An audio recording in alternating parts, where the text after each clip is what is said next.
Сәлем, сәлем, қыздар. Сұлу қыздар, қалайсыздар? Күтіп отырмыз дейді. Қуаныштымын сіздер үшін.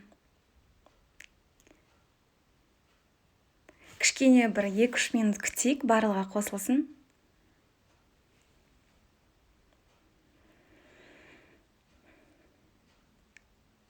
Қыздар, менің даусым естіліп тұр ма сіздерге?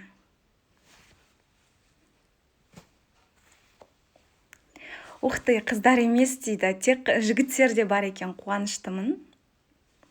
Қазір мен сіздерге мына жерге презентациямды қосып алайын.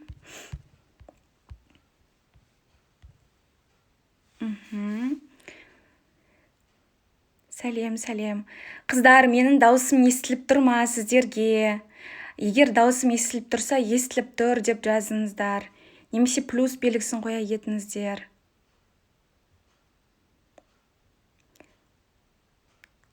Қуаныштымын, қуаныштымын.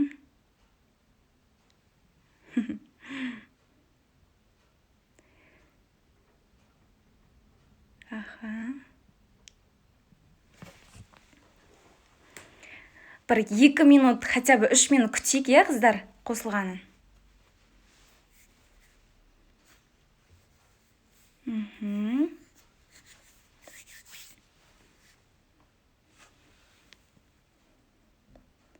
Қуаныштымын, қыздар, сіздер үшін.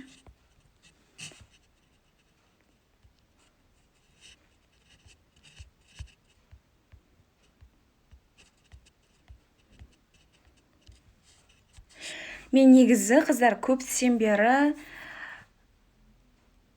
Хорошо. Жігіттер де бар екен.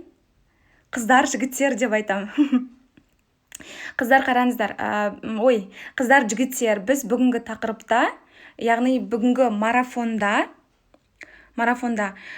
жалпы бет күтімінде қажетті дәрумендер, сонымен қатар бет күтімінде сіздердің жіберетін қателіктеріңіз, сол туралы айтатын боламыз. Қазір 1 минут күтейік, содан кейін мен сіздердің нелеріңізді, комментарийді өшіремін да, содан кейін бастаймын, хорошо?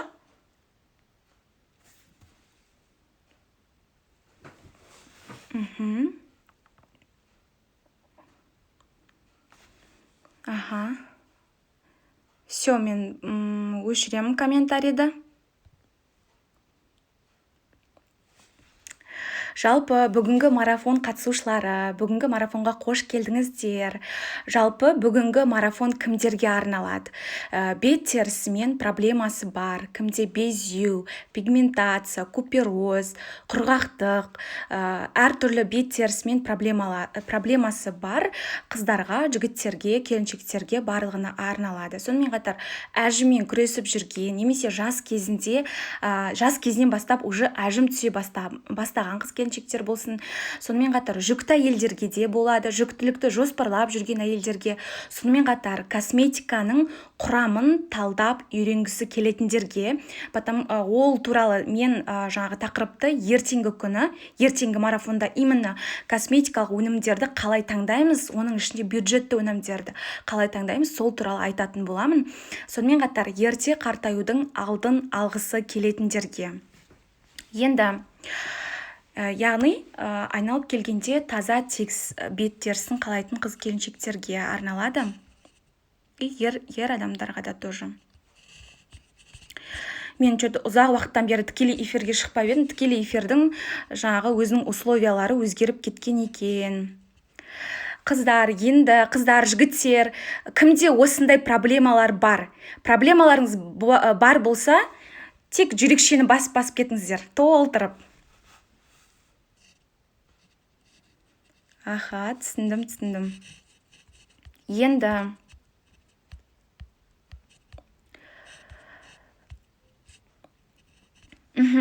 Енді қараңыздар, бүгінгі және ертеңгі марафонды көретін адамдарға, соңына дейін көрген адамдарға арнайы код және де номер берілетін болады. Сол номер арқылы сіздер өздеріңізге тегін кәдімгі подаркілерім бар. Мен сіздерге дайындап қойған біріншісі анемияны емдеу жолдары. Ол өте маңызды. Сіздерге керемет видеоролик бар. Өйткені анемияның емдеу жолдары не үшін керек? Кімде жаңағы бет терісімен қандай жаңағы сухой, кімнің бет терісі сухой, тырнақтары сынғыш, шаштары түскіш, соларға обязательно керек осы анемияны емдеу жолдары. Кім қатты әлсіз болып, шаршаңқы жүреді үнемі да, ешқандай жұмысқа жаңағыдай энергиясы жоқ, постоянно әлсіз, любой жерде ұйқысы келе беретін адамдарға именно осы анемияны емдеу жолдары сіздерге тегін берілетін болады. Сонымен қатар шаш түсу кезінде ішу керек витаминдер және де иммунитет көтерудің жолдары және ол кезінде ішу керек витаминдерді сіздерге тегін беретін боламын. Енді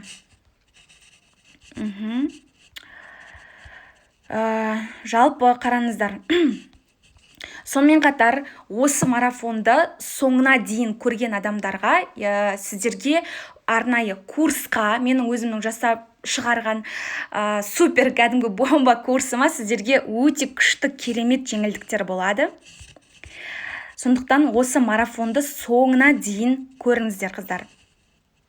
Жалпы мен сіздерге, мені көбісі танымайтын ішінде адамдар болуы мүмкін.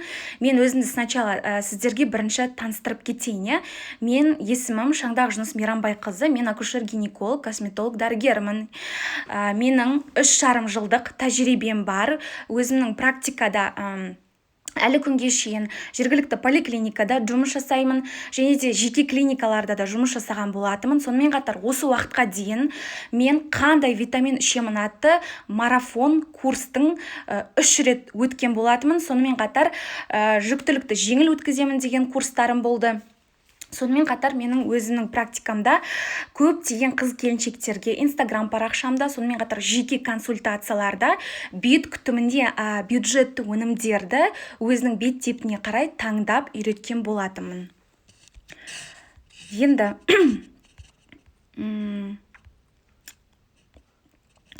жалпы менің негізі мамандығым өзімнің акушер-гинеколог. Бірақ мен косметологияға қалай келдім? Себебі менің өзімде проблема болды. Менің өзімнің негізі беттерім, аралас беттері, яғни маңдайыма, Т-зонаға және де иектеріме үнемі менің жаңағыдай безеулер шығып кете беретін. Мен енді мына жердегі суреттен анық байқалмауы мүмкін. Өйткені менде особо кәдімгідей өте қатты проблема болған кезде менің оны суретке түсіретіндей жағдайым, состоянием болған жоқ. Яғни ол кезде адам мен өте қатты түсінем, кімде осындай проблема бар, пигментация бар, дақ бар, әжімдер бар. Ол өзінде сондай бір комплекс болады, оны сыртқа көрсетуге ұялады. Бір жерлерге, мысалы, кездесулерге барғанда да өзінде бір іштей комплекс тұрады. Яғни өзінің бір жер бір кем сияқты болып сезініп тұрады. Менде де сондай жағдайлар болды. Менде жаңағы постоянно суретке түсуге тоже өте қатты ұялатынмын. Суретке түскім келмейтін, үнемі қашатымын. Барлығы менің бетіме қарап тұрған сияқты сондай чувство болатын. И сол уақыттарда мен зерттей бастадым. Және беттерімді қалай тазалауға болады, қалай комплексті түрде емдеуге болады деген сияқты да. Бірақ енді мен ол кезде медициналық университетте оқитын болғандықтан мен дерматологқа бармадым. Студенттер болса мені түсінетін шығар, өйткені ол кезде ешқандай да менде ақша да болған жоқ, если честно. Жаңағы дерматологқа баратын. Сіздер білесіздер ғой, қазір уақытта дерматолог, косметологтарға бару үшін бір процедуралардың өзін жасату үшін 10 000 теңге және одан да көп ақша кетеді.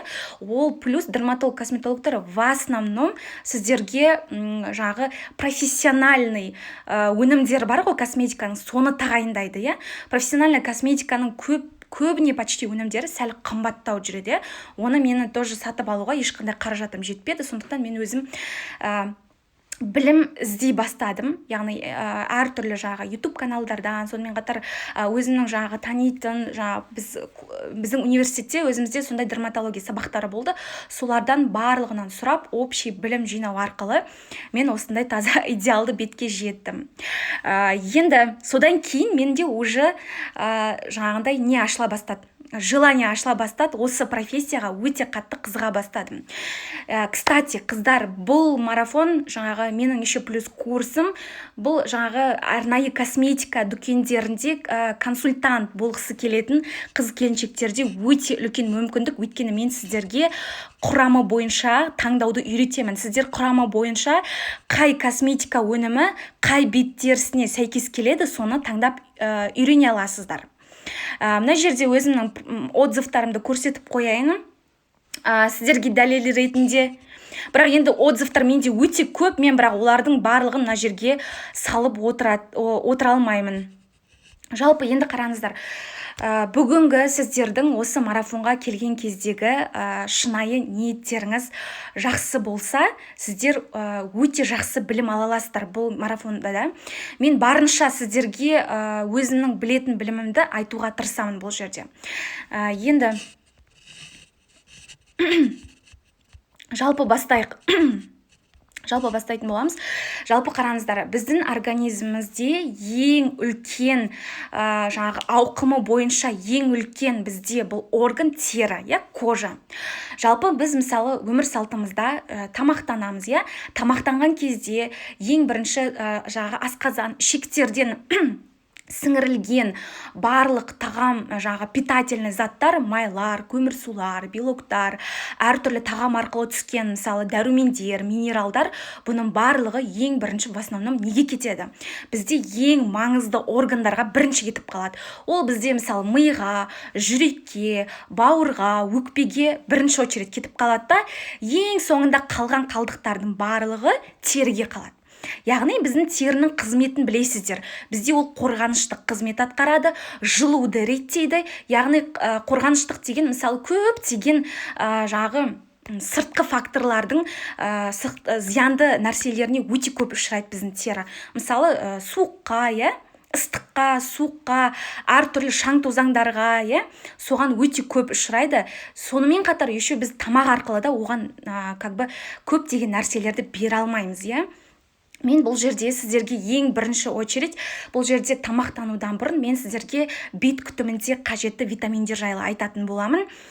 Енді мысалы кейбір адамдар ойлауы мүмкін, кешегі опростарда да болып жатыр. Мен TikTokта да мысалы өзімнің каналым бар, сол жерде де адамдар айтады, любой витамин, жаңағы бетің безеу, пигмент бәрі кету үшін сенің тамақтануың дұрыс болу керек деді. Әрине ол дұрыс болу керек, бірақ ол бірінші орында да. Оны мен қазір бұл жерде айтпайтын боламын. Бірақ та мен өзімнің жаңағы марафондарымда болсын, курстарда болсын, всегда айтып жүремін. Кез келген витамин сіңу үшін, сонымен қатар жаңағы сіздің жасаған уходыңыз зая кетпес үшін, бетіңіз таза болу үшін ең бірінші сіздің тамақтануыңыз дұрыс болу керек. Сонымен қатар өт жолдары мен асқазан ішек жолдарымен проблема болмау керек. Өйткені сіздің ішкен жеген тамағыңыз, витаминіңіз, минералыңыз, сіздің ішектеріңіз, өт жолдарыңыз дұрыс жұмыс жасамаса, олар сіңбейді. Яғни оны мен мойындаймын, бірақ ол туралы мен бүгінгі сабақта айтпаймын. Бүгінгі сабақта мен сіздердің ішу керек, нақты қандай ішу керек витаминдер, сол туралы айтатын боламын. Енді бірінші қараңыздар, біздің бет теріміз үшін өте маңызды мен сіздерге айтатын дәрумендер мыналар. Бірінші, витамин С, омега-3, витамин Д, коллаген, витамин Е, магний, кальций. Мен сіздерге бүгінгі тақырыпта осы витамин С, омега-3, витамин D3 туралы айтатын боламын. Өйткені бұлар өте маңызды. Және қалай ішу керек, қалай таңдау керек, профилактическая дозалар қандай болады, соны айтамын. Енді мен сіздерге қазір бірінші витамин D3-ден бастайын деп тұрмын.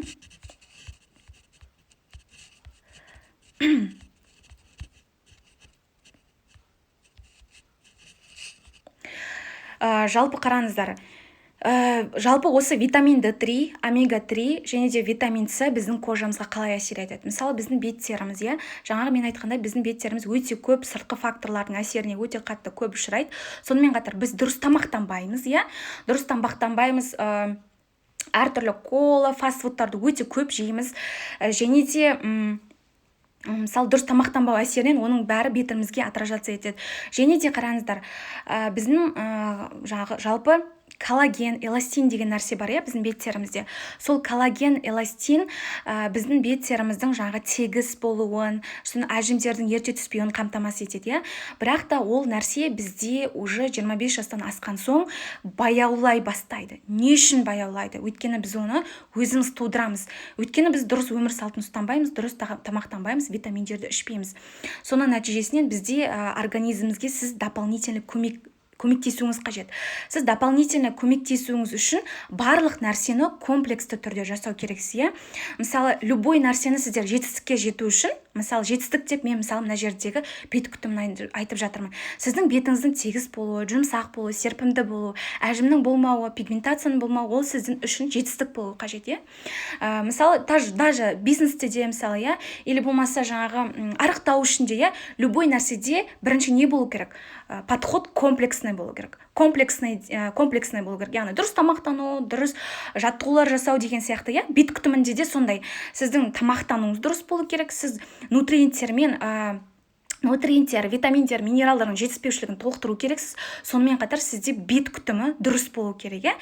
Бет күтімі полноценный уход болу керек, және ол дұрыс болу керек, сізге дұрыс таңдалыну тиіс. Сол сияқты сіздер осы жерде жетістікке жету үшін ең бірінші алдыға мақсат қоясыздар. Және де ол нәрсенің комплексті болуын сіздер алдын ала білу керексіздер. Мысалы, кейбір адамдар ойлайды, все, мен мына витаминді іштім, менің кожам таза болып кету керек, или болмаса мен бір қымбат люкс жаңағы косметиканы алдым, содан менің бетім тоже теп-текс болып кету керек сияқты, немесе әжімдерім тез кетіп қалу керек сияқты деп ойлайды. Ондай супер-пупер бір сиқырлы нәрсе жоқ. Барлық нәрсеге сіздер комплексті түрде жетесіздер, және сіздің тұрақтылық деген нәрсе бар, қыздар. Тұрақтылық. Егер сізде тұрақтылық болмаса, ол любой нәрседе сіздер тұрақтылық болмаса жетпейсіздер. Кейбір қыздар болады, мен білемін, сатып алады косметиканы, және де оны мүлдем қолданады. Ерінеді, бір күні қолданады, бір күні қолданбайды, немесе білгелі бір какой-то раздражение пайда болса тастай салады. Жоқ, бұл маған болмайды деп. Өйткені көзінің нюанстары бар, оның тоже курста үйретем. Өзінің нюанстары, мысалы, кислотный сывороткалар болсын, кислотный тониктер болсын, оның ол активный ингредиент. Ол любой активный ингредиент, ол сіздің белгілі бір проблемаңызбен жұмыс жасайды. Егер активный ингредиент болмаса, ол сіздің белгілі бір проблемаңызды кетірмейді. То есть сізде ол активный ингредиенттер қышқылдардың өзінің какой-то бір побочный эффекттері изначально болады. Мысалы, мен ең бірінші тоже қолданып көрген кезде, менде де ең бірінші кислотаны өзімнің уходыма кіргізген кезде менде шипит етті, мына жерлерім, ең чувствительный зоналарым шипит етіп бастады. Бірақ мен оны жайлап уходқа кіргіздім. Аптасына 2 рет, аптасына 3 рет қолдану арқылы сөйтіп мен кожамды үйреттім. Сондай сияқты нюанстарды сіздер білу қажетсіздер. Енді витамин D3-ге тоқтала кетейік. Жалпы кімде безю, акне, в первую очередь, акне бар, акне, қара точкалар, яғни черные точки, открытые, закрытые комедоны, сонымен қатар жаңа купероз бар, пигментация, жүктілік кезіндегі дақтар болса да, босанудан кейінгі қалып кеткен дақтар болсын, соның барлығына қажет витамин, осы витамин D3. Мен оны айтудан шаршамаймын осы уақытқа дейін. Оны даже өзімнің курстарымда да айтып жүрмін, блогымда да айтып жүрмін. Витамин D3 бізде жалпы витаминдердің ішінде ашылған 4-ші витамин. Бірақ бұл самый загадочный витамин деп айтсақ болады. Өйткені ол әлі күнге шейін зерттеліп келе жатыр. Даже дозировкаларда жыл сайын зерттеуге байланысты өзгеріп жатыр. Витамин D3 бізге не үшін қажет? У кого пигментация, акне, барлығына да витамин D3 ішу керексіздер. Кім витамин D3 ішпей жүр, бүгіннен бастап витамин D3 ішіп бастайсыздар сіздер, қыздар. Қыздар, жігіттер болсын, обязательно жігіттерге де болады, не обязательно ол қыздар дейтін. Жігіттер осы витамин D3-ді ішу керексіздер. Оны қан арқылы да тапсыруға болады. Мен сіздерге қазір өзімнің тапсырған қан анализдерімді көрсететін болам. Және витамин D3-дің сіздерге таңдайтын суреттерін де көрсететін болам. Енді бұл жерде мен көбінесе сіздерге бет күтіміне қатысы жоқ жақтарын айтпай қояйын. Бірақ та витамин D3-дің шынымен де жаңағы әсері өте көп, не только жаңағы тері күтімінде, ол мысалы иммунитетті көтереді.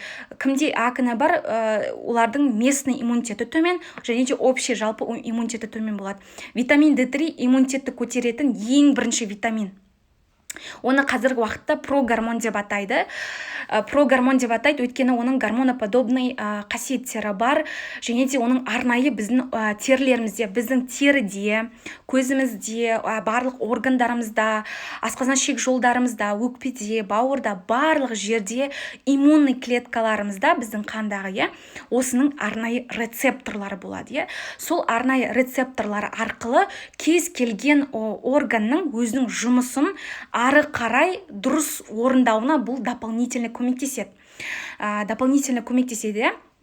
Жалпы кейбір адамдар ойлауы мүмкін, не обязательно біз сонда таблеткасын ішуіміз керек па деп та. Жалпы мен сіздерге оны түсіндіре кетейін. Мысалы, витамин D3 көбінесе бізде күн сәулесінен синтезделеді. Күн сәулесінен синтезделеді. Күн сәулесінің ультракүлгін сәуленің әсерінен бізде синтезделеді. Бірақ ол өте аз мөлшерде. Мысалы, сіз витамин D3 алу үшін күні бойы күннің астында жүруім керек деп ойламайсыз ғой, яғни қараңыздар, ол үшін сіз хотя бы витамин D3-дің сіздің өміріңізге күнделікті қажетті профилактическая дозасын алу үшін сіз хотя бы күннің астында бір ұзақ уақыт күні бойы тұру керексіз. Сіз даже күні бойы тұрғанның өзінде күннің астында ашық жерде, бетіңізді ашып қойып күннің астында тұрсаңыз, соның өзінде сіз күнделікті өзіңізге қажетті профилактикалық, яғни любой аурудың алдын алатын дозасын ала алмайсыз. Просто 2 сағатқа шығып көріңізші, сіз всего лишь 200 единица аласыз. И то күн өте опасный, күн сәулесін. Оны мен сіздерге SPF туралы айтқан кезде айтатын боламын. Күн сәулесінде арнайы фильтрлер болады, то есть арнайы сәулелер болады. Яғни олардың аты UVA және UVB деген сәулелер. Оны енді сіздерге мына жерден айтқанда түсініксіз болуы мүмкін, бірақ мен сіздерге қайта-қайта айта беру нәтижесінде сіздер уже оған үйреніп қаласыздар.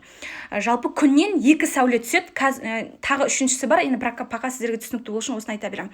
UVA деген сәуле болады, UVB деген сәуле болады. UVA деген сәуле бізге неге жауап береді? Фотостарениеге. Қазір фотостарениенің не екенін түсіндіру үшін бір сіздерге сурет көрсете салайыншы мына жерден. Мысалы, қазір. Мысалы, мына жерде қараңыздар. Мына жерде дальнобойщиктің суреті, мына жерде жаңағы егіз апайлардың суреті. Біреу SPF қолданған, біреусі SPF қолданбаған. Екіншісінде қараңыз, дальнобойщик постоянно жолда жүреді. Жолда жүрген кезде оған күн сәулесі жартысынан түседі. Мына жақтан түседі, получается, қарап тұрсыздар ғой, Мына күн түспеген жағында ажым аз, ал күн түскен жағында ажым уже ерте түсіп қойған, түсініңіздер ғой. То есть бұл деген нәрсе, бұл фотостарение. Яғни фотостарение. Бұрынғы уақыттарда жаңағы бізде әжімдердің түсуі как возрастной ретінде саналған болатын, ал қазір зерттеулерге сүйенетін болсақ, уже күн сәулесінің әсерінен фотостарение бірінші очередь қартаюға әкелетіндігі дәлелденген. Яғни SPF кремді сіздер міндетті түрде қыс болсын, жаз болсын, күз болсын, жаңбыр жауып тұрған болсын, постоянно қолдану керексіздер. Мен үнемі қолданамын. Мысалы, менде бірнеше мына жерде SPF-тер бар, оны сіздерге көрсететін боламын. SPF кремдерді, күннен қорғанатын кремдерді ешқандай қыс жаз мезгіліне қарамаймын. Өйткені қараңыздар, жаңбыр жауып тұрғанның өзінде, күн тусклый болып тұрады ғой, жаңағы бұлтты болып тұрғанның өзінде де ең опасный осы UVA деген сәуле түсіп тұрады. Именно қартаюға жауап беретін осы түрі. Ешқандай жыл мезгіліне қарамастан постоянно төбеден тіке түсіп тұрады. Екінші түрі UVB деген, ол көбінесе жаңағы ыстық кезеңдерде актуальный, ол бізде загарға, терінің кеуіне жауап береді. Сол үшін арнайы фильтрлері болады. SPF-тері, оны тоже сіздерге бөлек айтатын боламын.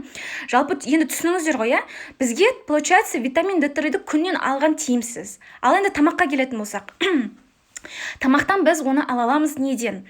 Тамақтан біз ала аламыз оны балықтан, балықтың майынан, лосось, сельді, скумбрия, сонымен қатар жұмыртқаның сарысында және де сармайда болады. Сол арқылы ала аласыздар. Бірақ та бұл жерде тағы бір нюанс бар. Ол, яғни, мысалы, жұмыртқаның сарысын алдық телге.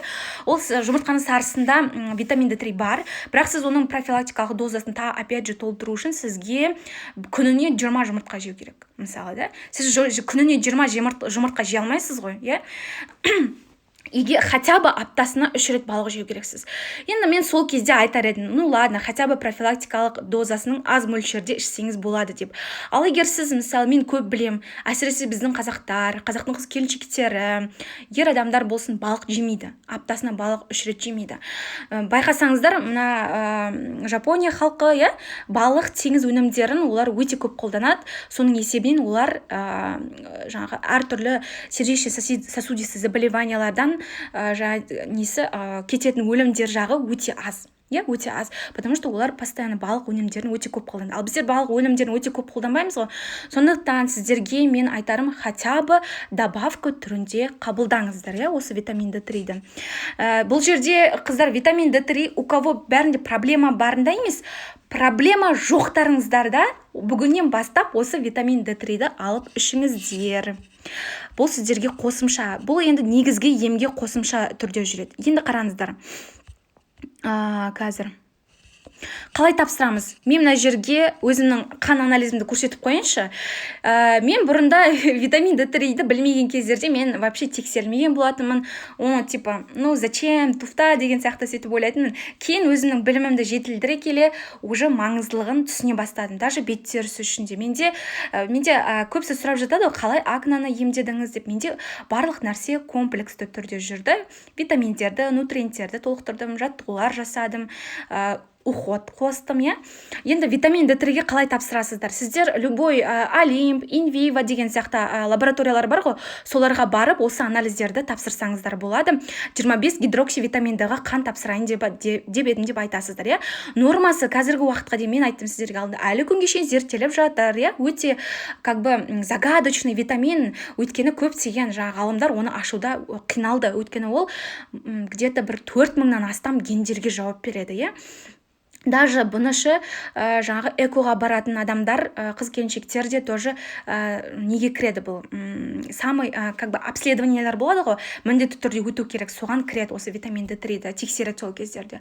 Және де бұл қазіргі уақыттағы протоколдар, ковид, білесіздер, қазір пандемияның кезінде ковидтің жаңағы алдын алу үшін емдік протоколдардың көбісіне уже витамин D3 кіріп жатыр. Яғни сіздер бұны ішу керексіздер.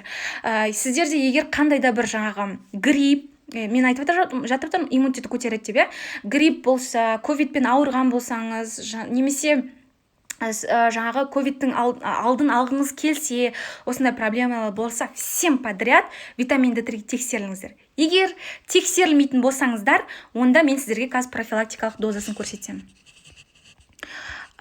Нормасын қазір мен сіздерге көрсетіп кетейінші осы жерден. Вот, мына жерде қараңыздар, енді бұрынғы менің жаңағы нормасы 50-80 нанограмм на миллилитр деп тұр, бірақ қазір 80-100-ге көтерілді, айтып отқанымдай. 80-100-ге көтерілді. Так что қыздар тексеріп көріңіздер. Енді қалай таңдаймыз? Дұрыс сіңбейтіндігі туралы айттым. Енді міне, ең жақсы деген формаларын мен сіздерге қазір мына жерде әртүрлі iHerb деген сайт бар, білесіздер, жаңағы Американың. Сонымен қатар аптечный түрлерінде айтатын болам, кім қайсына удобно, соны өздеріңіз таңдасаңыздар болады. Мысалы, мен ішетін витамин D3 мынау. Know-how деген фирманікі. Бұрынғы 2000 единицалық түрі, 5000 единицалық түрі. Сонымен қатар мына жерде балық майынан алған түрлері бар, омега-3-дің, және де мынау блубанет деген түрі, бұл табиғи жолмен алынған натуральный түрлері. Осы түрлерін скриндап алсаңыздар болады, қыздар. iHerb'та бар, бағасы жағынан өте тиімді болады сіздерге сатып алған. Сосын мына түрі де жақсы, California Gold Nutrition'ның түрі, және де Know-how-дың, жоқ, тұра тұрыңыздар. Бұл жерде мен омега-3-ді басылып кетіпті.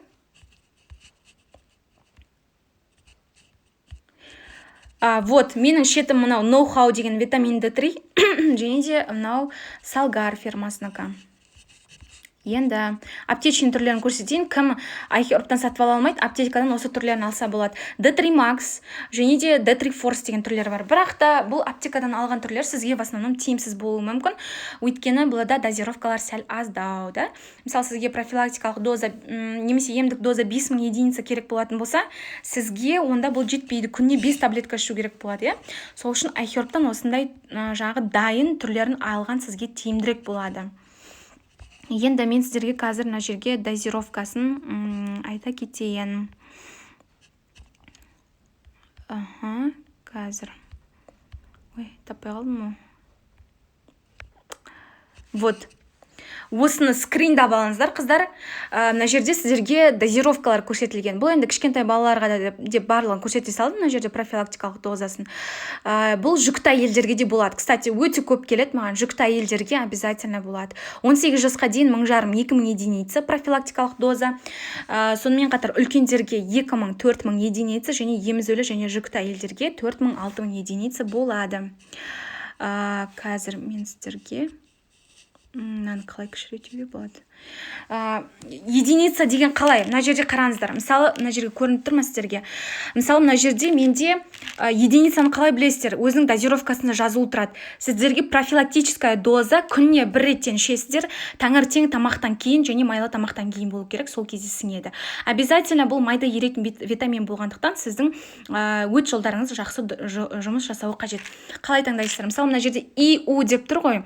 ИУ деп тұрған нәрсе бұл единица деген сөз. Единица, қыздар. Менде мына 5000 единица. Мен күніне бір реттен таңертең тамақтан кейін ішемін, Соны ұмытпаңыздар. ИУ деп жазылып тұрады, немесе единица деп жазылып тұрады. Скриндап үлгердіңіздер ме? Қыздар, витамин D3-ге қатысты түсінікті ма? Бұл ер адамдарға да, балдарға да бәріне де қабылдау қажет витамин D3-ді. Егер барлығы түсінікті болса, тез-тезден жүрекше тастап кетіңіздер, қыздар, жігіттер. Мен келесі витаминге көшуім қажет. Комментарийді бір қосып жіберейінші. Қыздар, жігіттер түсінікті болып жатыр ма? Маған бір жаңағы нелеріңізді беріп жіберіңіз. Или комментарийға плюс-плюс қойып кетіңіздер. Мен келесі неге көшем уже. Түсінікті дейді.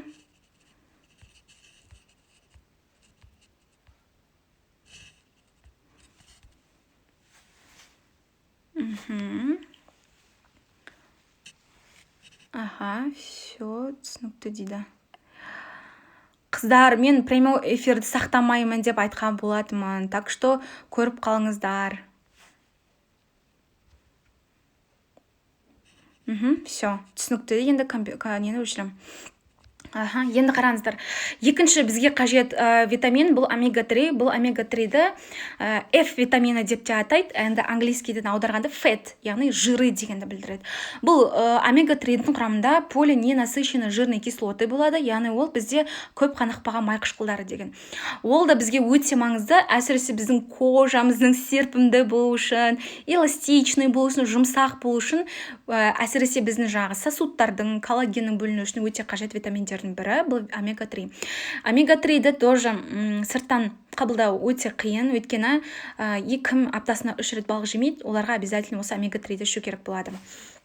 Және де омега-3 бізде организмде синтезделмейді, оны біз обязательно сырттан аламыз, Бұл да витамин D3 сияқты өте ұқсас, полиненасыщенный жирный кислота деген бар. Құрамында эйкозапентаеновая және докозагексаеновая кислота деген екі кислота болу керек обязательно. Көптеген адамдар жаңағы осы омега-3-ді таңдаған кезде шатасып жатады. Жаңағы аптекалардан алып жатады, Енді аптекалардан да дұрыс таңдамайды, өйткені оның құрамында омега-6 болуы мүмкін, Кейбір витаминдерді таңдайды омега-3, омега-6, омега-9 деген түрлері бар. Соны бірге комплексті қабылдап жүреді. Мен оны қолдамаймын, өйткені бізге омега-6, омега-9 артық организмге керек емес. Өйткені сіз оны итакта тамақ арқылы қабылдай аласыз. Сіз оны добавка арқылы еще көбірек қабылдасаңыз, ол сізге наоборот кішкене зиянын тигізеді. Ол наоборот сізге зиянды болады. Сондықтан тек қана омега-3 қабылдайсыздар. Таңдаған кезде де құрамында обязательно эйкозапентаеновая және докозагексаеновая деп аталатын екі кислота болу қажет. Мен сіздерге оны қазір көрсетемін. Тоже скриндап алыңыздар. Сол кезде артындағы суретін қараған кезде сол суретке қарайтын боласыздар. Міне. EPA және DHA деп тұр, Осы арқылы қабылдайтын, осы арқылы таңдай аласыздар. Бұл да бізге өте маңызды, біздің сосудтарымыз үшін, жүрек қан тамырлар жүйесі үшін, баланың. Енді мен сіздерге бұл марафонда барынша қарапайым тілге айтуға тырысамын, Слишком қарапайым болып кетсе, енді не обессудьте, потому что как бы непрофессионально сияқты болып естіліп қалуы мүмкін, но все равно постараюсь, чтобы сіздерге толық түсінікті болу үшін, иә. Және де мен мысалы былай сөйлейтін боламын, баланың миы үшін және көзі үшін деп айтатын боламын, иә, хорошо, сондай сияқты примерно. Енді бұл омега-3 өте маңызды, кімде? Беременна әйелдерге, жүктілікті жоспарлап жүргендерге, жүкті әйелдерге де болады. Кімде акне кезіндегі ең бірінші витамин осы шығар. Сол үшеуі D3, омега-3 және витамин С. Осы үшеуін тастамаңыздар. У кого жаңағы тері проблемалары бар, осы үшеуін никогда в жизни тастамаңыздар. Айтпақшы, оның курспен шестер, мен оны айтуды ұмытып кетіппін ғой. Любой витамин, жаңа мен айтқан осы үшеуін сіздер обязательно 3 ай ішсеңіз болады. 3 ай ішесіз, 2 ай демаласыз, 3 ай тағы да ішесіз, 2 ай тағы да демаласыз. Сөйтіп курспен ішкендеріңіз дұрыс. То есть 1 жылда өстіп қайталап тұрасыздар, иә, оның ешқандай зияны жоқ. Егер сіздер дұрыс тамақтансаңыздар және дозасын дұрыс таңдасаңыздар, және де алынатын жағы фирмаларын тоже дұрыс таңдасаңыздар, иә. Енді мен сіздерге қазір өзімдікін көрсететін боламын. Осы 2 кислота обязательно болу керек. Міне, осы Карлсондікі өте жақсы, айхербта бар бұл, және де бірақ бұл не, сәл қымбаттау жүреді. Мен мысалы мынандай түрін алған болатын, сіздерге көрсетейінші, міне мынау, қасында мынау бірге жүреді, кішкентай, иә. Бірақ бұл сіздерге капсуласын осылай сәл қымбаттау түрі, бір 7.000 ба 8.000 ба сондай теңге болады. Алсаңыздар, бұл сізге ұзақ уақытқа жетеді. Отбасыңызбен бірге алсаңыздар да болады. Бұл ешқандай да бір реклама жарнама емес, мен просто өзім қолданып жүрген нәрселерді айтып жатырмын, иә, сіздерге. Бұрын мен сәл арзандау түрін алған болатым, мынандай California Gold Nutrition деген түрін, бірақ мына Карлсон фирмасынікі более натуральный болғандықтан мен осы түрін алдым. Иә, скриндап алдыңыздар ғой, иә. Енді мынандай тоже осы екеуін мен қазір ішіп жүрмін, Карлсон фирмасынікі. Және де мына жердегі артына сіздер, егер де мысалы омега-3 ішіп жүрген адамдар бар ғой, егер сондай адамдар болса, сіздер нені алыңыздар, мынандай витаминіңізді алып, артын оқыңыздар. Сол артында жаңағы мен айтқан 2 кислота болу керек. Эйкозапентаеновая және докозагексаеновая кислота, английский EPA, DHA деп тұрады. Екеуінің дозировкасын қосасыздар. Біреуінде менде мысалы мынау 600 мг деп тұр, біреусі екіншісі 400 мг. Екеуін қоссақ 1000 мг болады, иә, менде. Сол 1000 мг-ті мен күнде таңертең тамақтан кейін ішемін. Және де 3 ай ішіп, 2 ай тоқтатып, сөйтіп дозировкалармен ішіп жүрмін. Сіздер де солай ішсеңіздер болады. Өйткені бұл өте қажет. Мынау түрлері де бар, бұл жидкий түрі. Норвежская трескадан алынған. Сосын мынандай түрі де бар. Аптечный. Кім аптечный ішкісі, то есть айхербтан алатын жағдайы жоқ. Жағдай емес, енді как бы мүмкіндік жоқ, онда осындай аптечный алвагения деген алсам болады. Жігіттер, сіздер мынаған қарамаңыздар. Беременныйдың суреті тұрғанға қараудың қажет жоқ. Просто сатып алыңыздар да, сыртын лақтырып тастап өздеріңіз іше беріңіздер. Потому что ол жердегі керек нәрсе тек қана жүкті әйелдерге ғана емес, ол барлығына қажетті. Дозировкасы да өте жақсы. Осы аптечный түрінің, мен осы түрін бұрын айхербті білмеген уақытта осыны түрін ішкен болатынмын. Жігіттер, егер проблемаларыңыз болса, обязательно осыны ішуді бастаңыздар. Артық дозировка қолданып жүрмеңіздер. Мен айтқандай, мен айтпақшы сіздерге дозировкасын көрсетпеппін ғой. Міне, профилактическая дозасы, енді екеуінің қосындысын есептейсіздер, докозагексаеновая және эйкозапентаеновая кислота деген, екеуінің осы дозировкасын қосқан кезде осындай миллиграмм шығу керек. Тез скриндап алыңыздар, өйткені менде тоже уақыт азайып қапты, қыздар, жігіттер. Теперь енді витамин С-ға тоқталып кетейін. Витамин С тоже өте маңызды. Қыздар, сіздер, жігіттер, обязательно витамин С-ның несен шатастырмаңыздар, сывырткасын көбісі шатастырып жатады. Мысалы, мынау витамин С-ның ішке қабылдайтын нутриент, витамин түрі, мынау менде витамин С-ның сывырткасы. То есть, ішке қабылдайтын таблеткасы да болады. Сыртқа косметикалық, яғни көп қыз-келіншектер білмей жатады, сол үшін сұрап жатады, сол үшін анықтап айтып жатырмын.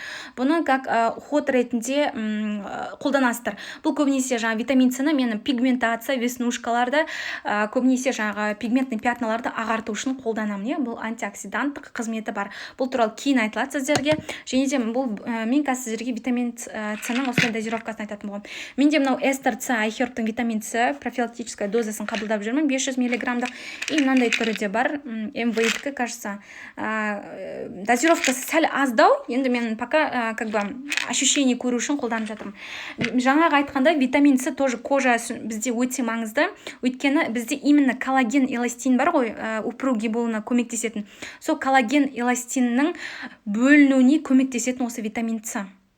Осы витамин С-ның өте көп қасиеті бар, айта берсем өте көп бол, потому что у кого грипп кезінде иммунитетті көтеру үшін ударный дозаларын қабылдасаңыздар, кәдімгідей без антибиотиков осы витамин С арқылы, витамин D3, омега-3 арқылы емделуге болады.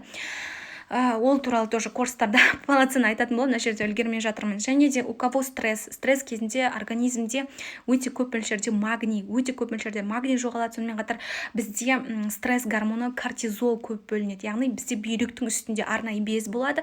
Сол бүйрек үсті безінде кортизол деген гормон болады. Сол кортизол гормоны бізде стресс кезінде, күйзеліске түскен кезде бөлінеді. Потому что у кого проблема, сол кезде проблемасы барлары мен білем, күйзеліске жиі түседі. Сол кезде бізде кортизол гормоны бөлінеді. Сондықтан бізге оған өте қажетті, бүйрек үсті безіндегі кортизолдың өте қажетті витамины осы витамин С.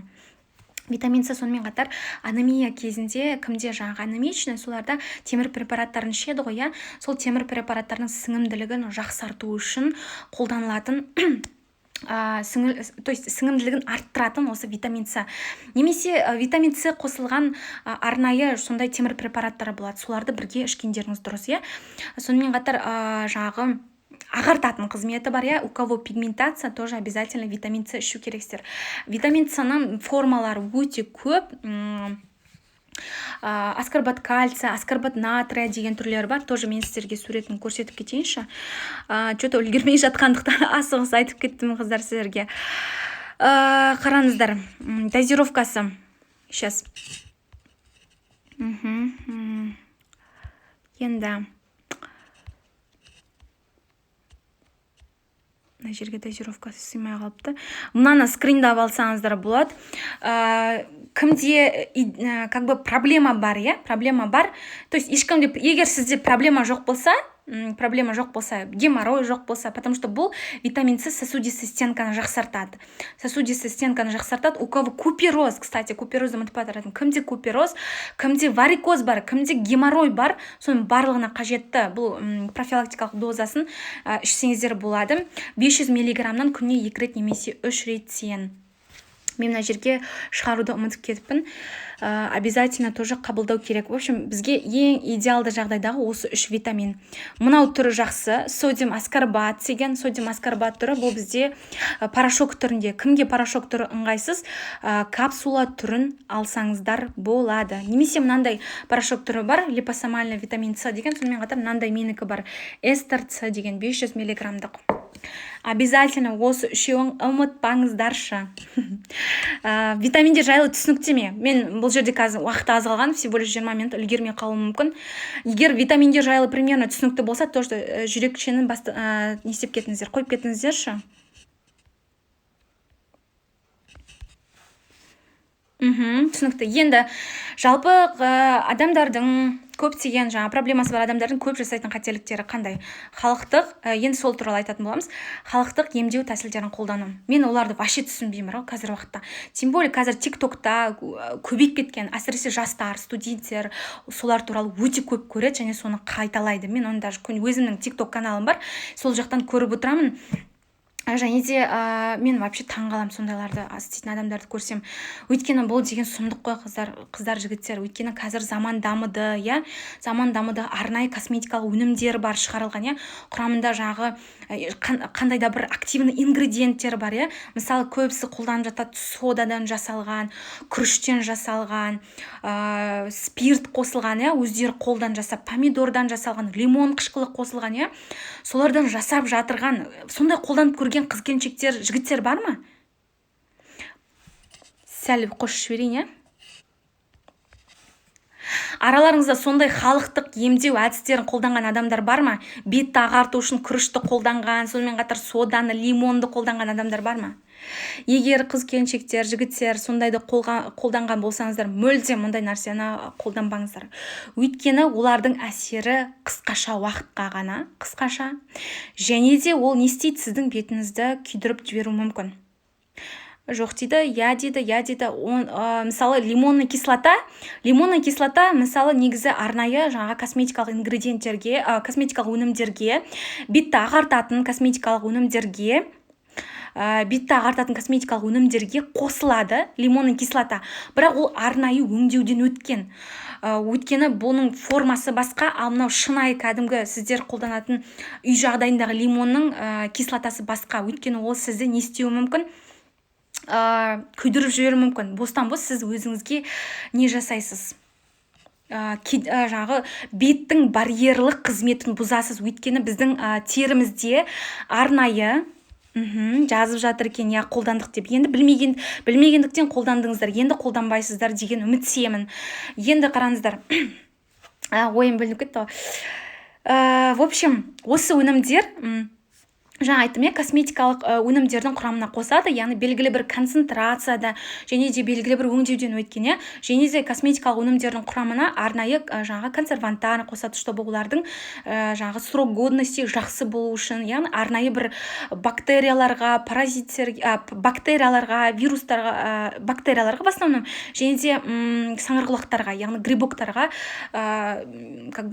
беріліп кетпес үшін, сондай арнайы сондай өнімдер тағайындалып жатқан. Зачем үй жағдайында қолданып? Өйткені ол тиімсіз, және ол сізге де ыңғайсыз деген үміттемін. Өйткені действительно ыңғайсыз ғой, ол күнде сіз маска жасап, күнде жасап отыра алмайсыз оны.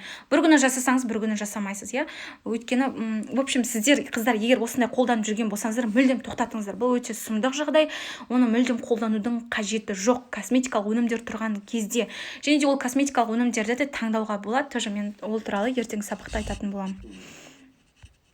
Енді тағы бір жіберетін қателіктері жаңа айтқан болатынмын, екіншісі SPF кремді қолданбау. Егер де қыз-келіншектер, жігіттерге де SPF қолдануға болады, одан қорқудың қажеті жоқ. Біреу айтады, жаңағы күледі, мазақтайды деп, оны мазақтамайды ешкім, просто жай ғана крем жағып алсаң, сіздің ол бетіңізде өте қатты білініп тұрмайды. Мен уже жақсы жаңағы медицинада оқитын жігіттерді білем, которые өзінің бетін күтетін, действительно проблемасы бар адамдар. Неге? Бұл SPF өте көп нәрсенің алдын алады, Мысалы, ол сіздің пигментіңізді жоғалтып жібермеуі мүмкін, оны бірақ арнайы косметикалық өнімдермен, басқа косметикалық өнімдермен жасайсыз. Ал бұл SPF алдын алады. У кого пигментация болса, кейін арқарта тағы да қайттан көбейіп кетпейді ол. Немесе қандай да бір жағы процедуралар, пилингтен өтесіз ғой, содан кейін обязательно тоже SPF крем қолдану керексіздер. В общем, SPF-ті қыздар, жігіттер күнделікті рутинадан тастамаңыздаршы. Ол міндетті. Мен мысалы ол туралы ақпаратты білгелі бері ешқашанда тастаған емеспін. Менде SPF-тің неше түрлері, өте түрлері то есть көп. Мен ең алғаш арзан түрлерін қолданған болатын.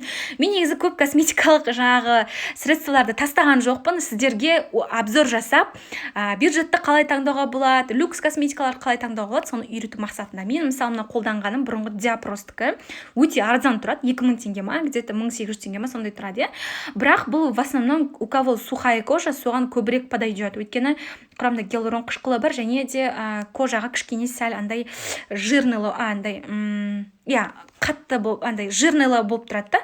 Сондықтан у кого сухая кожа, соған өте жақсы құрамда гиалурон қышқылы бар, ылғалдандыратын.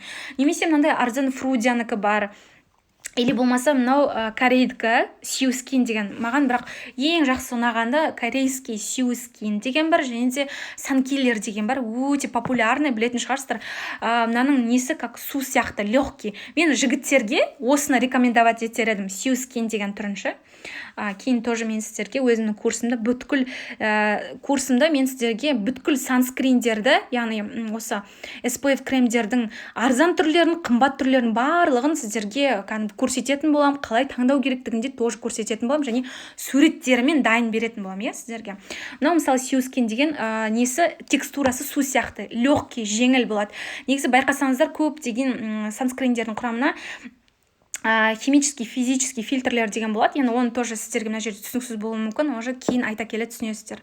Ол көбінесе выбеливать етеді, яғни как тальк сияқты аппақ болып тұрады басына жаққан кезде. И кейін жайлап үйретесіздер. Любой SPF кремді жағардың алдында 30-40 минут бұрын жағу керек. Яғни өзінің эффекті бірақ көбінесе 3-4 сағатқа ғана жетеді.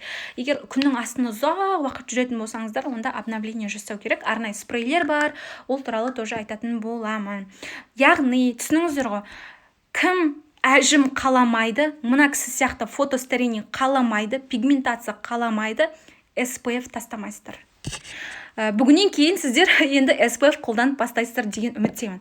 Хотя бы егер ақшаларыңыз болмаса да, енді сіздер болашақта ақшаларыңызды соған қарай, сатып алуға қарай икемдейтін боласыздар. SPF туралы түсінікті ме? 10 минутым қалыпты, тез айтып үлгерейін. Сонымен қатар күтімді блогерлерге және біреудің қолданатын күтіміне қарап жасау тоже дұрыс емес. Өйткені мен сіздерге всегда айтып жүрмін, алдында да айтып жүрдім, әркімнің бет типі, состояниесі әртүрлі болады, иә. Миллиондаған адам болса, миллиондаған бет терісі, яғни мысалы негізі бет терісінің жағы сухая, құрғақ бет терісі, майлы бет терісі, аралас бет терісі, қалыпты бет терісі болады, сонымен қатар әртүрлі состояниялар болады, обезвоженность, чувствительность деген, бірақ все равно әркімнің ерекшелігі әртүрлі, потому что кез келген косметикалық өнімдердің құрамындағы жаңағы отдушкалар болсын, любой бір ингредиенттерге непереносимость деген нәрсе бар, аллергическая реакция болуы мүмкін, иә. Сондықтан бір блогердің мақтағанын алып, тек соны ғана алып, яғни сол ғана сіздің бетіңізге сәйкес келеді деу дұрыс емес. Сіздер өздеріңіз таңдай білу керексіздер, иә. Өздеріңіз бюджетті, именно сіздің жаңағы белгілі бір проблемаңызды шешуге бағытталған кремді, сыворотканы солай таңдаған дұрыс. То есть бір блогер алды, именно соны қолданса менде де сондай болады деген сөз емес. Өйткені бұл жерде бет күтімінде, идеалды бет күтімге жету үшін бұл жерде все-таки сіздерге білім қажет, қыздар. Қыздар болсын, жігіттер болсын, білім қажет. Ол онсыз болмайды. Әйтпесе сіздер маркетингтің жертвасы боласыздар. Сонымен қатар құрамында спирттер немесе пайдасы жоқ компоненттер бар өнімдерді қолдану. Бұл туралы да тоже айтып жатқан себебім, өйткені көптеген люкс косметикалардың өзінде де, масс-маркетте де болсын, не всегда. Мен айтып жатқан себебім, сіздерге арзан косметика таңдаңыздар демеймін. Себебі арзан косметикада да, масс-маркетте де, люкс косметикаларда да, Корей косметикаларында да, Европа косметикаларында да барлығының құрамында, то есть жақсы ингредиенттер болады, то есть құрамы жақсы түрлері де болады, және жаман түрлері де болады, в общем, керек емес компоненттер бар түрлері де болады. Компонент деген, яғни жаңағы сіздің белгілі бір проблемаңызды шешуге бағытталған косметиканың құрамындағы заттарды айтып жатырмын, не? Аузым құрғап кетті, 1 минут кешірім сұраймын. Яғни, сосын мынандай ұғым бар. Белгілі бір өнімнен алсам, соныкі ғана тиімді депші, ол да дұрыс емес. Мысалы, белгілі бір фирмалар болады, различные, мысалы, Элемис, немесе жаңағы Доктор Джарт, немесе жаңағы қандай тағы да Эрбориан деген сияқты, именно соның ғана жаңағы өнімдерін ғана қолданып, тек қана сол жаңағы компаниядан, сол фирмадан ғана алу міндетті емес. Әртүрлі фирмадан өзіңіз таңдау арқылы өзіңізге уход жасасаңыз болады. Солай арқылы уход жасаған дұрысырақ, олай комбинация жасауға болады. Енді кейбір компоненттерде, кейбір жаңағы уходовый средстволарда, сонымен қатар умывалкалардың құрамында, люкстада да, және де жаңағы бюджетті өнімдерде де спирттер болып жатады. Мен сіздерге қазір спирттерді көрсетейінші. Жақсы спирттер болады, жаман спирттер болады. Соларды скриндап алыңыздар. Вот, мына жерде косметика құрамында мүлдем болмауы қажет спирттердің суреті тұр. Тезден скриндап алыңыздар. Мына жерде және де суретін көрсетіп қойдым. Мынау мысалы жаңа косметиканың құрамы астында жазулы тұр, алкохол, метанол, этанол, изопропил алкохол, цинамил алкохол деген вообще болмау қажет. Мен білемін, өйткені мен көптеген составтарды көрдім, өте қымбат деген бір нелерді көргем, умывалкалар, солардың құрамында ең бастапқы этаптарында алкохол көрдім. Ол болмайды. Неге? Спирт, пайдалы спирттер де бар. Ол туралы қазір тоже суреттерін көрсетемін. Пайдалы спирттерді көрсете салайыншы сіздерге. Вот, мынаны түсіріп алыңыздар. Бұл спирттердің өте әртүрлі қасиеттері бар. Яғни ол бізде консервант ретінде қосылады көбінесе. Өйткені оның жаңағы антисептикалық әсері бар. Консервант деген, яғни әртүрлі грибоктар, сонымен қатар бактериялар көбейіп кетпес үшін қосады косметикаға. Бұл жақсы спирттер.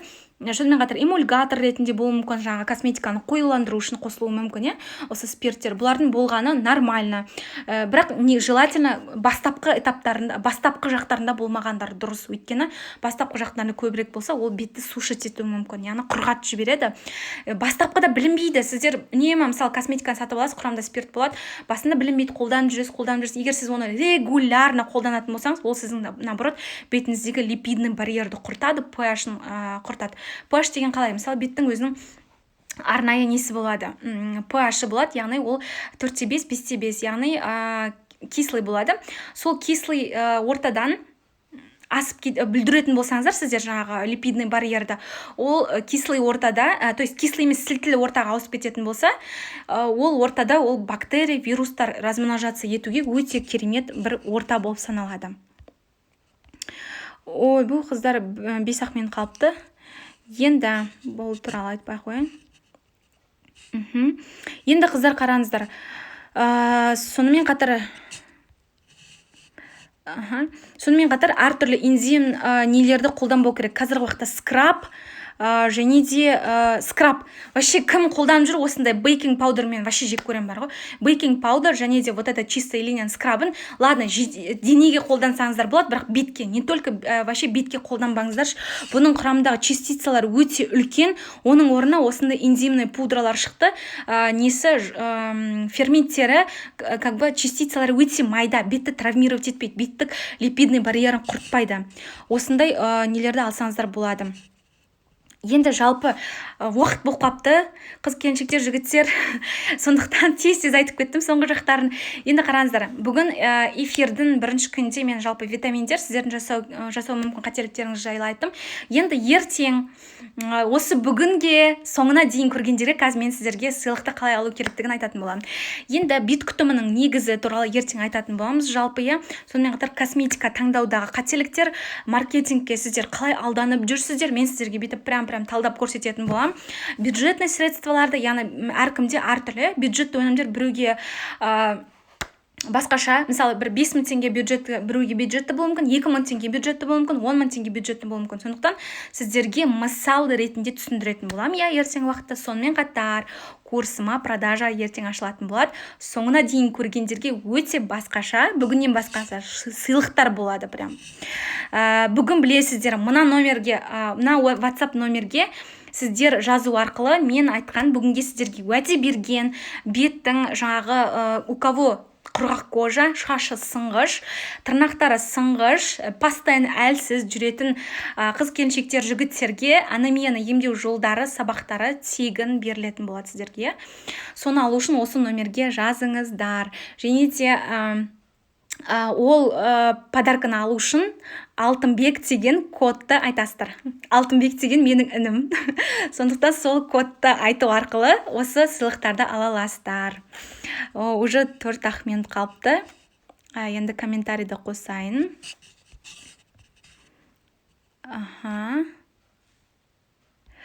Қыздар, жігіттер, сіздерге қалай? Ұнады ма бүгінгі марафон? Пайдалы болды ма сіздерге? Егер де сіздерге шынымен пайдалы болса, сіздерге ұнаса, түсіндіргенім ұнаса, сіздерден жақсы отзывтар барлығын күтемін. Стористе белгілесеңіздер де болады. Рахмет деп жатыр. Сіздерге де рахмет, соңына дейін көріп жатқандарыңыз үшін. Кешігіп ұмытып кетіппін ғой дейді. Алла разы болсын дейді. Рахмет. Сыйлық әрине соңына дейін көргендерге болады. Джемадан аллергия шықты дейді. Мен джеманы өзім онша ұнатпаймын, өйткені ол слишком қымбат, завышенный цена ол үшін. Және де оның аналогтары менде бар, айтпақшы сіздер көрсетсем де қоп мына жерге. Вот такой вот скиник деген бар. Осы ұнайды. Мен енді кеше көбісі мен осыны сататын магазиндер мені белгілеп қойыпты. Бірақ енді өзіме ұнайды, потому что более дешевле, чем джема. Өйткені джеманын мен көп іздедім сайттардан, Сайттардан іздесем, оның инки деген нәрсе бар. Инки деген арнайы халықаралық номенклатура. Сол номенклатура бойынша жаңа құрамы жазылады. Мен соның құрамын таппадым. Еш жерден, даже официальный сайтына да кіріп таппадым вообще. Просто активный ингредиенттер көрсетілген. То есть активный ингредиенттер ол любой нәрседе көрсетіле береді. Ол арқылы сіз құрамын таңдай алмайсыздар. Және де оның біреусінің фотолардың бәрі алыс болды дейді. Если қаласаңдар, сіздерге осы сайт нені жіберетін боламын. Слайдты сіздерге жіберетін боламын, хорошо? То есть осы номерді сақтап алыңыздаршы. Осы WhatsApp номерге жазып, сіздер не істейсіздер? Сояқтан ала аласыздар. Бір-екі сұрақтарға жауап беріп кетейін. Енді тек витаминдер ішемін дейді. Дұрыс, тек витаминдер ішіңіз, бірақ та обязательно тамақтануды ұмытпаңыздар. Ең бірінші бұл дұрыс тамақтану. Барлық нәрсе комплексті түрде болу керек. Еще бет күтімі бар. Ол туралы мен ертең айтатын боламын. Неврологиялық уколдар қабылдағанда витаминдер ішуге болады ма дейді. Ол қандай уколдар, смотря, да? Кейбір түрлерінде болады. Прямойды сақтаңызшы дейді. Көреміз, қыздар. Бәрі әдемі түсіндірдіңіз дейді. Рахмет. Омега-3, D3 витамин С үшеуін бірге қолдануға болады ма? Болады. Мен өзім үшеуін бірге қолданамын. Вот, омега-3, мен D3, вот. Осы үшеуін таңертең, тамақтан кейін обязательно ішемін. 3 ай ішемін. Обязательно ұмытпаңыздар. Курспен, артық дозировка ішпеңіздер. Каждый витаминге досконально мен деген өзімнің курсымда тоқталатын боламын. Енді мына жерде марафонда енді барлығын айту мүмкін емес. Мен мысалы ішіме сыймай бара жатыр, бәрін айтқым келіп баратыр прям. D3, омега-3 витамин С. Болады. Атын анықтап жазыңызшы дейді. Ненің атын анықтап жазайын? Егер көп нәрсе түсінбей қалса, мен сіздерге осы презентацияны жіберемін. Презентацияны жіберемін, қыздар, уайымдамаңыздар.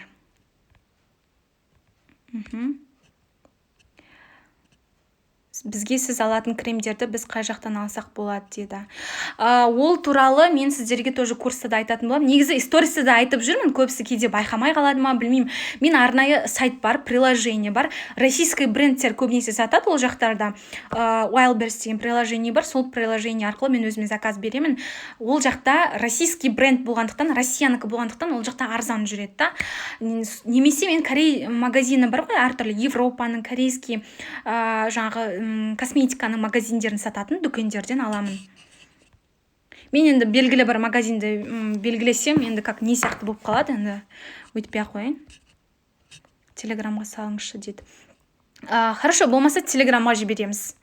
Жаңағы осы нелерді, слайдтарды, хорошо? Алып жүрген витаминдердің сайтын жібересіз бе дейді. Бұл iHerb деген. Неге? Қазір мен сіздерге көрсетейінші. Нет, здесь көрмейді екен. В общем, iHerb деген сайт бар, сол жердегі сайттан аламын. Немесе инстаграмға жазыңыздар iHerb деп. Сол кезде iHerb'тың витаминдерін әкелетін арнайы сондай магазиндер бар сататын. Өзіңіздің қолданатын SPF-ті көрсетіңізші. Вот, қыздар, менің қолданатын SPF қазіргі осы менікі өте қатты ұнайды. Водянистый, прям жеңіл сіңіп кетеді да. Сью скин деген вот этот. Бұрын қолданғандарым мынау еще санкиллер деген бар еді. Негіз көп етін, тастап тастадым бәрін. Өте пайдалы ақпарат болды дейді. Пост-акне жайлы дейді. Ертең жалпы кейбір проблемаларға жалпы тоқтала кететін боламын, өйткені барлығы сыймай жатыр. Көріп тұрсыздар ғой, қыздар, келіншектер. Мен прям айтамай жатырмын барлығында. Барлығы да маңызды өте. Постараюсь завтра, потому что мен сіздерге компоненттер қалай таңдау керек, бюджетный средстволар, сол туралы айтатын боламын завтра. SPF туралы ақпарат толық алсақ дейді.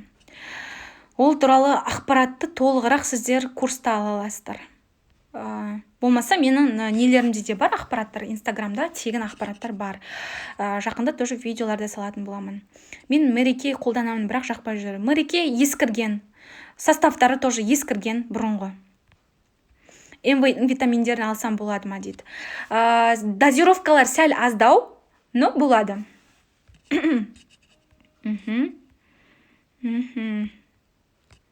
Для кормящих болады ма? 3 витамин болады. Для кормящих және де беременныйларға да болады. Емізулі әйелдерге де болады. Қорқудан қажет жоқ.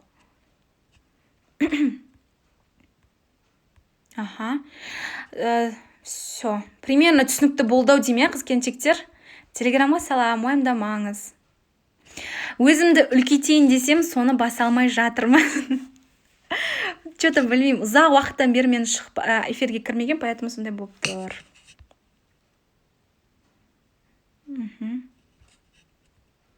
Аха, сұрақтар өте көп екен. Уход жайлы ертең айтатын боламын.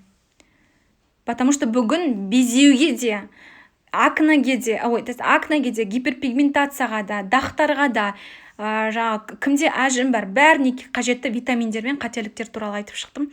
Негізі қателіктерді мен тоже үлгермей қалдым, уже уақыт болып қапты.